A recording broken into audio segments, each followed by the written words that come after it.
Shalom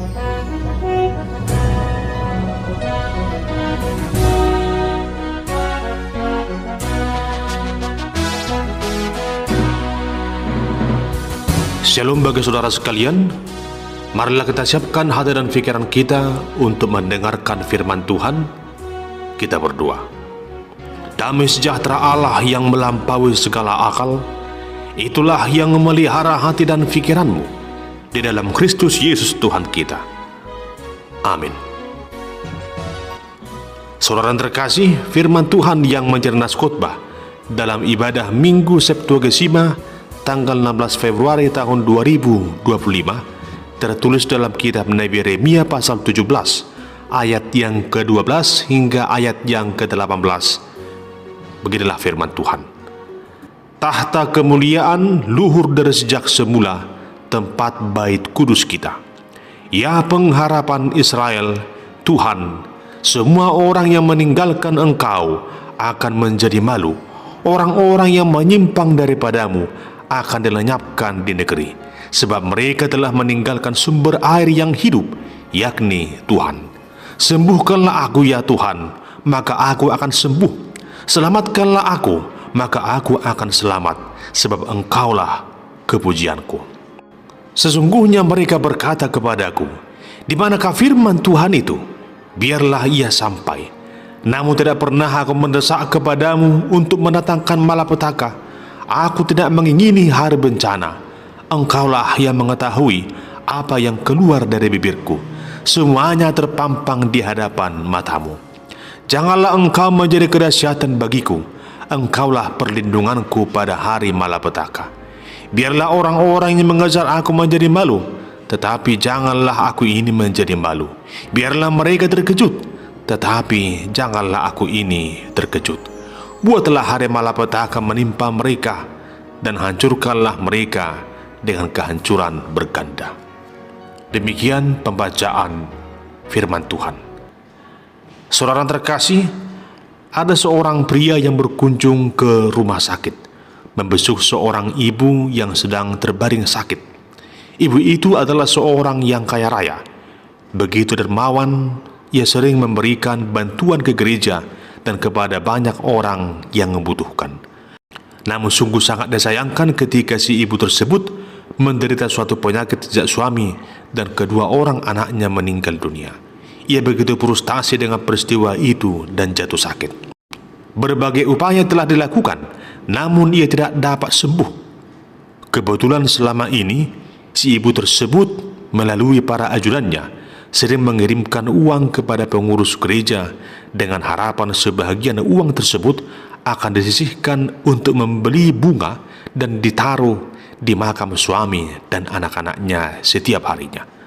Lalu ibu itu bertanya kepada pria yang datang menjenguknya itu, apakah hal itu mereka lakukan setiap hari? Lalu pria itu berkata bahwa mereka tidak melakukannya setiap hari, hanya di momen tertentu saja. Adapun uang itu disisihkannya untuk membeli bunga, makanan, dan obat-obatan bagi para pengemis di jalan dan orang-orang yang sakit di rumah sakit, karena ia yakin masih ada harapan bagi orang-orang tersebut untuk dibangkitkan dari situasi hidupnya yang penuh dengan pergumulan itu. Sedangkan orang yang telah mati sudah beristirahat dengan damai dalam keabadian Tuhan. Mereka tidak memiliki pengharapan lagi. Orang yang hidup itu, sekalipun sakit dan miskin, masih punya harapan. Mendengar itu, si ibu dermawan itu merasa kesal karena pihak gereja tidak mengindahkan apa yang ia harapkan.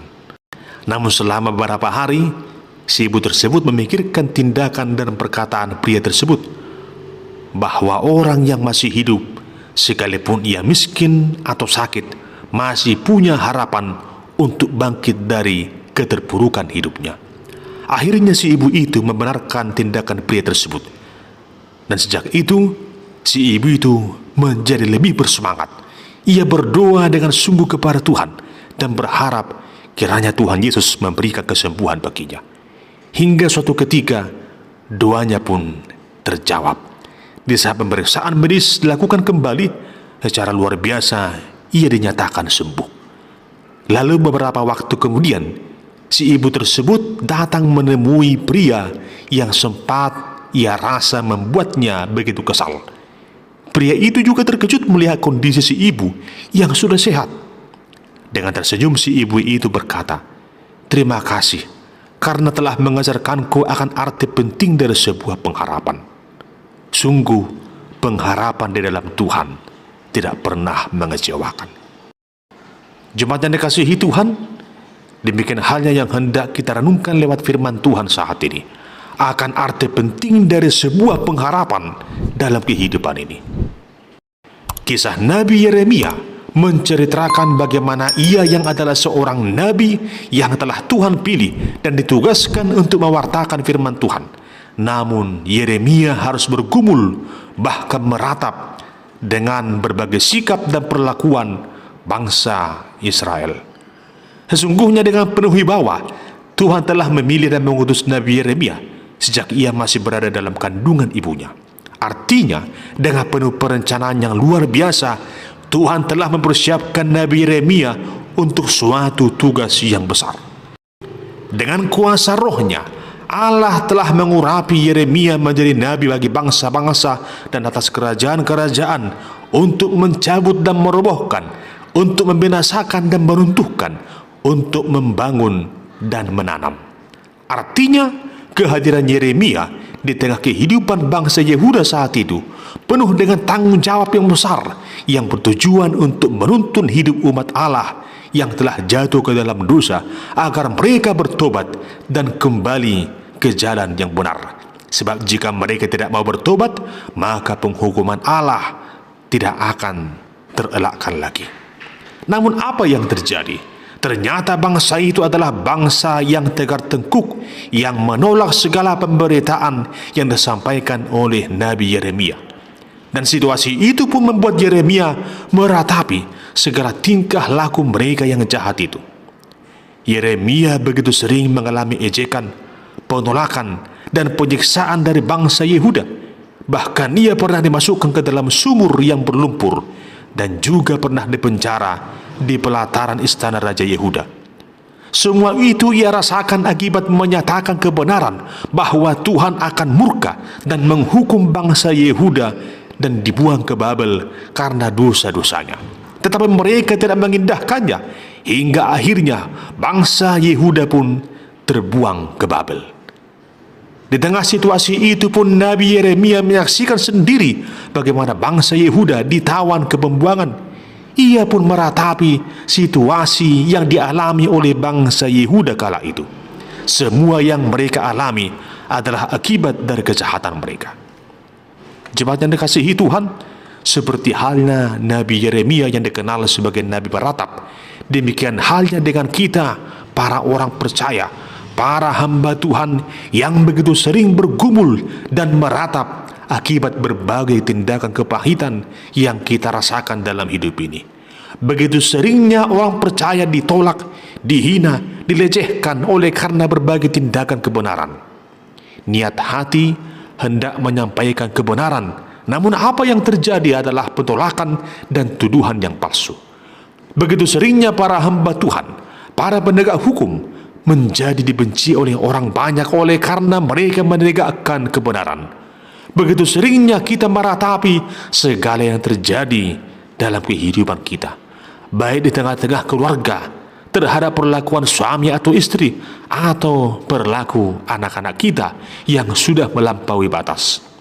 Seperti Nabi Yeremia, kita begitu sering bersedih dan meratap. Sebahagian orang ada yang justru menyerah. Lalu atas semua yang terjadi itu, apakah kita harus menyerah? Apakah kita harus mundur? Apakah kita tetap tinggal dalam ratapan kita? Apakah yang harus kita lakukan? Saudara terkasih, firman Tuhan saat ini lewat kisah Nabi Yeremia mengajarkan kita untuk mengimani dan melakukan dua hal. Yang pertama adalah menghampiri tahta Allah yang maha tinggi. Jemaat yang terkasih, di tengah keterpurukan situasi hidup yang dialami oleh Yeremia, ia justru menunjukkan pengakuannya akan keagungan Tuhan Allah yang memiliki tahta yang maha tinggi. Yeremia hendak menyatakan bahwa Tuhan Allah Israel adalah Tuhan Allah yang maha kuasa, yang bertahta penuh dengan kemuliaan sejak dari dahulu dan sampai selama-lamanya. Dia adalah Allah yang bersemayam di tempat yang kudus, penuh kuasa dan keagungan. Oleh karena itu, pengakuan ini hendak menghantarkan kita dalam suatu situasi sikap hidup yang mau berserah kepada Tuhan, bermohon, berdoa kepadanya, menyerahkan segalanya kepada Tuhan Allah yang mempunyai tahta dan kuasa yang maha tinggi itu. Dikala kita bergumul dan meratap, datanglah menghampiri hadirat tahta Allah yang maha tinggi dalam doa dan permohonanmu. Yakin dan percayalah bahwa kuasa Tuhan Allah melampaui segala kuasa apapun juga. Inilah yang perlu kita lakukan. Dalam 1 Petrus 2 ayat 4 dikatakan, dan datanglah kepadanya batu yang hidup itu, yang memang dibuang oleh manusia, tetapi yang dipilih dan dihormat di hadirat Allah. Jemaat yang terkasih, itulah kesempatan bagi kita agar dengan sungguh-sungguh, dengan penuh keyakinan, kita berserah hanya kepada Tuhan, bukan kepada yang lain, tetapi kita sungguh-sungguh bermohon, berdoa kepadanya, menghampiri hadirat tahta Allah yang maha tinggi lewat doa dan permohonan kita, agar Tuhan menyatakan kasih dan karunia-Nya di tengah-tengah situasi keterpurukan hidup kita. Yang kedua, berharaplah hanya kepada Tuhan saja. Jemaat yang terkasih, Nabi Yeremia mengatakan, ya pengharapan Israel Tuhan, semua orang yang meninggalkan Engkau akan menjadi malu. Orang-orang yang menyimpang daripadamu akan dilenyapkan di negeri, sebab mereka telah meninggalkan sumber air yang hidup, yakni Tuhan. Jemaat yang terkasih, sebagaimana Yeremia yang sungguh menaruh pengharapannya kepada Tuhan Allah Israel, demikian halnya dengan kita dalam Kristus Yesus, sumber pengharapan kita. Yakinlah orang yang berpengharapan hanya kepada Tuhan saja pasti tidak akan dikecewakan. Namun sebaliknya, orang yang meninggalkan Tuhan akan menjadi malu. Orang yang menyimpang dari jalan Tuhan akan dihukum karena telah meninggalkan sumber air hidup itu. Untuk itu, jangan pernah meninggalkan Tuhan. Jangan pernah berhenti berharap akan kuasa dan penyertaan Tuhan dalam kehidupan saudara. Sebagaimana firman Tuhan berkata dalam Yeremia 17 ayat 7, diberkatilah orang yang mengandalkan Tuhan, yang menaruh harapannya pada Tuhan. Jemaat Tuhan, selama kita hidup di tengah dunia ini, maka selama itu juga kesempatan bagi kita untuk berharap kepada Tuhan. Adapun harapan kita adalah bahwa Tuhan akan senantiasa melimpahkan kasih-Nya kepada kita. Ia akan selalu menyertai dan memberkati kita, sehingga sekalipun kita bergumul, kita tidak akan menyerah, karena kita yakin Tuhan memberkati setiap orang yang mengandalkan Tuhan dan berharap kepadanya. Lihatlah bagaimana Yeremia berkata di tengah ratapannya, sembuhkanlah aku ya Tuhan, maka aku akan sembuh. Selamatkanlah aku, maka aku akan selamat, sebab Engkaulah kepujianku. Jemaat yang terkasih, orang-orang yang berharap kepada Tuhan akan beroleh kesembuhan. Hidupnya akan dipulihkan, bahkan jiwanya akan diselamatkan. Mari saudara yang kekasih, menaruh harap hanya kepada Tuhan Sang Penyembuh dan Pemelihara jiwa kita. Di saat saudara berbeban berat, di saat engkau lemah, di saat tubuhmu sakit, di saat jiwamu terasa gundah gulana, ingatlah ada Tuhan yang sanggup menyembuhkanmu, sanggup memulihkanmu, sanggup menyelamatkanmu. Selanjutnya, di tengah pengharapan itu, mari kita yakini bahwa Tuhan menjadi tempat kita berlindung dalam segala keadaan, bahwa dalam situasi malapetaka yang terjadi sekalipun, Tuhan selalu berada di sana, menyertai kita, memberikan kita kekuatan. Orang yang berharap kepada Tuhan tidak akan dipermalukan, tidak akan dikecewakan. Namun orang yang selama ini menjauh dari Tuhan, menghina firman Tuhan, dan menolak para hamba Tuhan yang setia, pasti akan Tuhan hukum.